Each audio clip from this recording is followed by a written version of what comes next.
Hardly any drivetrain technology has defined Audi so considerably. I simply like the idea of developing a vision for a car in a form that didn't yet exist at that time, and to show the world that we could do it better.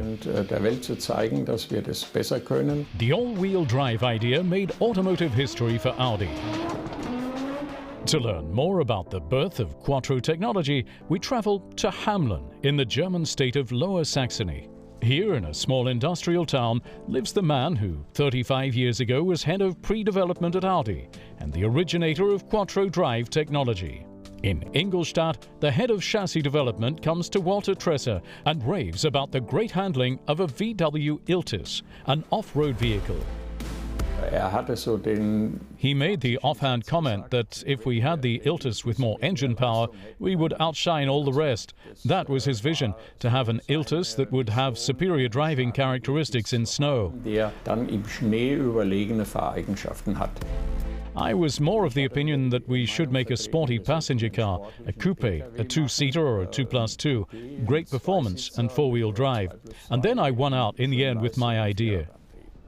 In February 1977, Tresser and his 12-man team began to develop the first Audi with permanent all-wheel drive. 6 months later, in November 1977, the first Audi Quattro is finished, the UR Quattro. In-house, the car is called the A1. The A stands for all-wheel, the 1 for the first all-wheel model. The car is a modified Audi 80 with slightly lengthened wheelbase and a 5-cylinder turbocharged engine with 200 horsepower. Walter Tresser and his colleagues clock up lots of test drive kilometers before presenting the new driveline technology to Ferdinand Piëch, the chief technical executive with overall responsibility for the project. Piëch was behind the wheel at one of our first prototypes, and when the car came to a stop at the Turascher Hohe mountain pass, local people were there fitting snow chains. And then, while assembling the snow chains, the locals kept glancing at the Quattro with its summer tires with expressions of pity on their faces. They fitted snow chains, and then Piëch just sped off with summer tires through the swirling snow. The all-wheel drive in the UR Quattro impresses and passes all internal tests. Now, all that remains is to choose a name for the new drivetrain. I tried the whole time to find a name that was not just a name, but more a type of classification.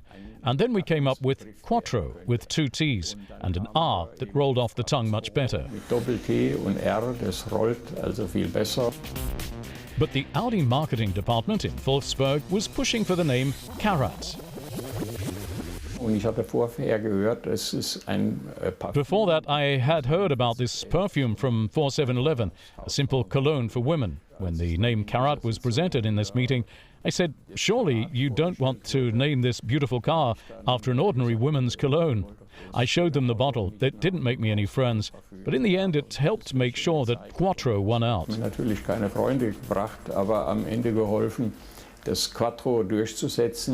Walter Tresser prevails for the second time, and as a result, the Audi Quattro with permanent all-wheel drive made its world premiere in March 1980 at the Geneva Motor Show.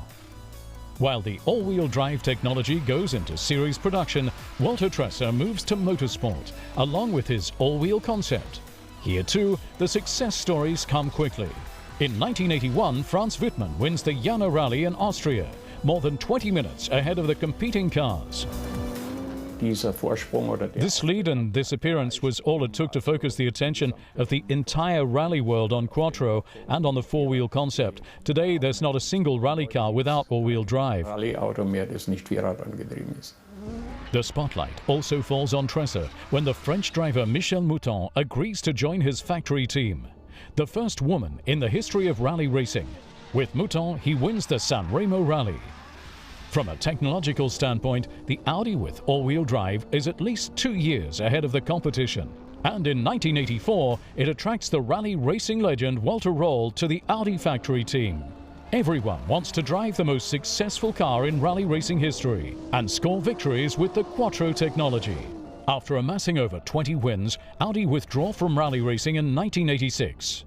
By then, Walter Tresser had also departed, leaving Audi to start his own business. Today, he runs a small fan club where he's gathered memories and vehicles from his career. Walter Tresser had an idea that enabled him to redefine Audi drive technology, and it's still decisively shaping driving dynamics today.